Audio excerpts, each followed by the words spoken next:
नई मुंबई में स्लम सर्वेक्षण और झोपड़पट्टी पुनर्वसन को लेकर राजनीतिक बवाल मचा है। आज से शिवसेना के जिला प्रमुख विजय चौगुले आमरण अनशन पर हैं। मांग है कि झोपड़पट्टी का सर्वेक्षण होना चाहिए और उसका पुनर्वसन होना चाहिए। सवाल प्रकल्पग्रस्तों का भी है। 53 साल की सिडको हो गई है, लेकिन आज तक नई मुंबई की सारी जमीन लेने के बावजूद भी प्रकल्पग्रस्तों का भी पुनर्वसन पूरी तरह से नहीं हो सका। ये दो प्रमुख मुद्दे हैं। अब चूंकि अनशन शुरू हो गया, इसलिए एक बार फिर से ये मामला सुर्खियों में है। इस वक्त हमारे साथ मौजूद है सिडको के पूर्व संचालक, एनसीपी के नई मुंबई के जिलाध्यक्ष और नई मुंबई के वरिष्ठ नेता नामदेव भगत साहब। भगत साहब, आप सिडको संचालक रह चुके हैं। यहाँ के एमआईडीसी और सिडको और गवर्नमेंट के लैंड पर झोपड़पट्टियों का जो यहाँ पर बसेरा बसा, उनका आज तक पुनर्वसन नहीं हो पाया। अब इन दोनों गंभीर मामले को किस तरह से देखते हैं? मतलब प्रॉब्लम सॉल्व नहीं होना चाहिए, इसीलिए कोई कोई शक्ति एक काम करती है और वो और लंबा चले और हम वही मुद्दे पे वोट मांगे। सिडको का मुद्दा आपने उठाया, फिर बाद में झोपड़पट्टी का विषय उठाया, तीसरा भी एक है कि रीडेवलपमेंट। तो तीनों का मुद्दा जो है, अभी झोपड़पट्टी का जैसा विषय है, हमारे मित्र है चौगुले साहब और आदरणीय हमारा नेता जो नवी मुंबई के हमारे समाज से है गणेश नायक साहब। अभी गणेश नायक साहब है भारतीय जनता पार्टी में, चौगुले साहब है शिवसेना शिंदे गट में।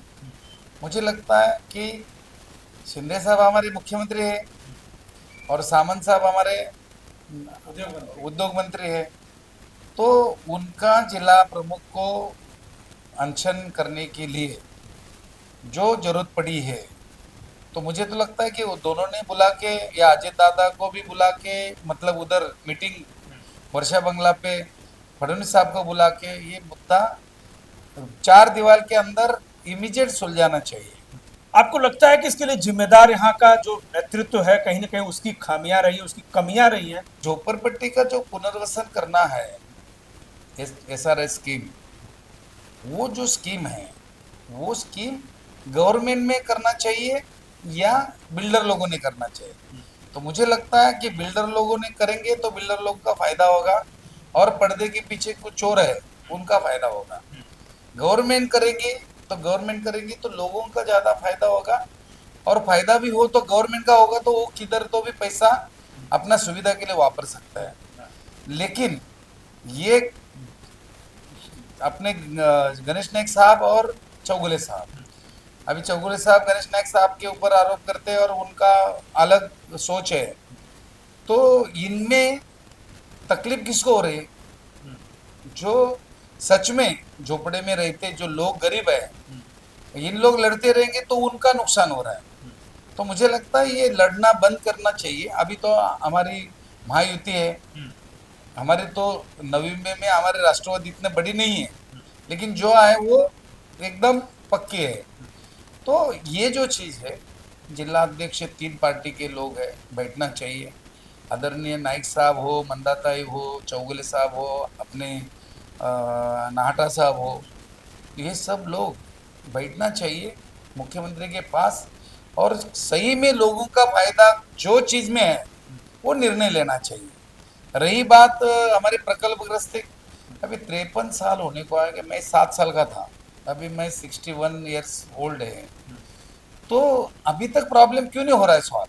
मुझे लगता है कि आपने बोला कि भारत देश में नहीं, ऑल इंडिया छोड़ दो, पूरा वर्ल्ड में ये ऐसा एक शहर है कि 95 जो विलेज है वो विलेज का एक ही लाइन में जमीन सब ले लिया। हमारा घर के बगल में, मतलब जो अपन बनता ना उसको घर का जोता रहता है, लेकिन घर जब भी बनता है अपना बाउंड्री बनती है उसके लग के ही जगह छिड़को ले लिए और 5 रुपए में लिए। आज छिड़को 5 लाख में बेच रही, वो 5 रुपया और 5 लाख रुपया, इसका बीच का पैसा किधर जाता है? वो तो गवर्नमेंट ने सोचना चाहिए, लेकिन जेब बहुत लोगों का भर रहा है। मैं तो इस माध्यम से पूछ रहा है कि महानगर पालिका हो या सिडको हो, एमआईडीसी हो या एमईसीबी हो, जितने ऑफिसर लोग आए ना, इनको सीबीआई या कोई चौकसी करके इनके पास इतना पैसा मिलेगा कि झोपड़पट्टी के घर भी फ्री हो जाएंगे और प्रकल्प रस्ते का जगह का पैसा भी निकल जाएगा। बहुत सारा भ्रष्टाचार है। नरेंद्र को बचाओ, ऐसी स्थिति आ गई। जो लोग बदमाश है, जो लोग चोर है, जो लोग डकैत है, ये कभी भी ऐसा सब लोग झुंड बनते और एक साथ एक दूसरे को सपोर्ट करते। जो अच्छे लोग हैं ना वो अकेले पड़ जाते हैं। हमारे जैसा आदमी है, देखो मैंने 10वीं तक पढ़ा है, या एडमिशन का प्रॉब्लम था, मैंने स्कूल खोला, डिग्री कॉलेज खोला, जूनियर कॉलेज है, आज बच्चे लोग पढ़ रहे हैं। लोगों को ये नहीं चाहिए, लोगों को खुद के लिए क्या मिल रहा है, और उसी लिए ये तकलीफ आ रहा है। तो मुझे लगता है कि वो जो चीज़ है, वो चीज़ के ऊपर कितना पढ़ा लिखा उसको मायना नहीं रखता है, किसका कितना उसके पास पैसा है वो मायना नहीं रखता है, कितनी बड़ी गाड़ी है ये मायना नहीं रखता है, वो लोगों के लिए कितना काम करता है, वो चीज़ होना चाहिए। और मुझे लगता है यहाँ के जो आमदार है, मैं किसी को देखो, मैं उनका आदर करता हूँ, और क्योंकि मेरे से वो दोनों बड़े हैं, अनुभव से बड़े हैं और पद से बड़े हैं, मैं रिस्पेक्ट करता हूँ। लेकिन डीपीडीसी जो मीटिंग होती है, जिला नियोजन समिति की जो मीटिंग होती है, वो मीटिंग में मैं 2 बार मीटिंग में गया था, 2 बार दिखे नहीं। ये चीज इसीलिए तो फायदा लेते लोग।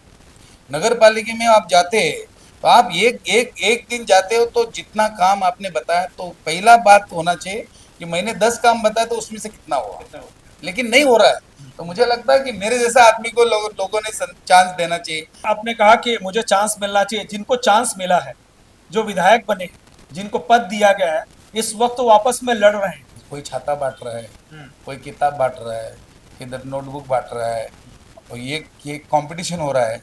एक हाथ में एक ने छतरी दी तो दूसरा हाथ में दूसरी छतरी, दूसरा हाथ में किताब, कितना नोटबुक, ये सब चीज करना चाहिए, जिनको जरूरत है उनको करना चाहिए, लेकिन उससे हमको वोट मिलना चाहिए, वो स्वार्थ नहीं होना चाहिए। लेकिन ये पैसा सब कहाँ से आता है, उसकी भी जांच होना चाहिए। इस वक्त अनिश्चितकालीन भूख हड़ताल पर या आमरण उपोषण पर बैठे हैं विजय चौगुले, तो उनका आंदोलन गणेश नाई के खिलाफ, मतलब स्थानीय विधायक के खिलाफ है। आपको लगता है ये वर्चस्व की सिर्फ लड़ाई है, इसमें समाधान की कोई गुंजाइश फिलहाल नजर नहीं आ रही? उसका आंसर नाइक साहब अच्छा देंगे, मैं तो नहीं दे सकता हूँ। लेकिन मुझे एक ऐसा कि मेरा दोस्त है चौगुले साहब, आदरणीय दादा भी हमारे रिस्पेक्ट पर्सन है।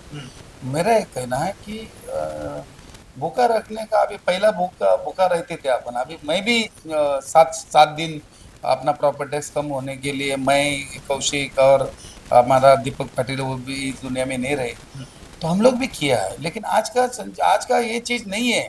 आज तो क्या है, मुझे लगता है तो अपना चौगुले साहब को तो वर्षा पे या उनके बंगले पे बिना पूछे वो एंट्री कर सकते हैं। तो मुझे लगता है कि सब लोग ने मिलके ये सब्जेक्ट मुख्यमंत्री महोदय के उपस्थिति में और 2 अपने डिप्टी सीएम और ये अपना उद्योग मंत्री, इन्होंने ये बैठ के प्रॉब्लम सॉल्व करना चाहिए।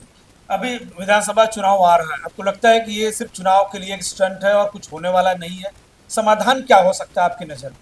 देखो, मुझे इसका समाधान एक ही है, नामदेव भगत बोलता ना, दादा नको, ताई नको, काय भाई नको, साहेब नको, नामदेव भगत मतलब बनवा, नक्कीच प्रगती होईल। तो देखिए, जैसा कि आपने सुना, एनसीपी के जिलाध्यक्ष नामदेव भगत साहब जो बता रहे हैं कि कहीं न कहीं राजनीतिक वर्चस्व के कारण या वोट बैंक की राजनीति के कारण नईम्बई के जो गंभीर मसले हैं आज भी वर्षों से लंबित पड़े हैं। 30 से 50 साल का एक बहुत बड़ा दौर गुजर चुका है, लेकिन आज भी प्रकल्पग्रस्त हो या यहाँ के जो रहिवासी हैं, जो पट्टियों में रहने वाले लोग हैं, ये आज भी अपनी समस्या से जूझ रहे हैं और सरकार पर कोई ऐसा दबाव आज भी बनता नहीं दिख रहा है कि इन ज्वलंत समस्याओं का हमेशा के लिए समाधान हो सके। सहयोगी सीएल गुप्ता के साथ मैं सुधीर शर्मा, TV1 इंडिया, नई मुंबई। लेटेस्ट अपडेट्स और ताजा तरीन खबरों के लिए TV1 इंडिया लाइव को सब्सक्राइब कीजिए और नोटिफिकेशन पाने के लिए बेल आइकॉन को दबाना मत भूलिए।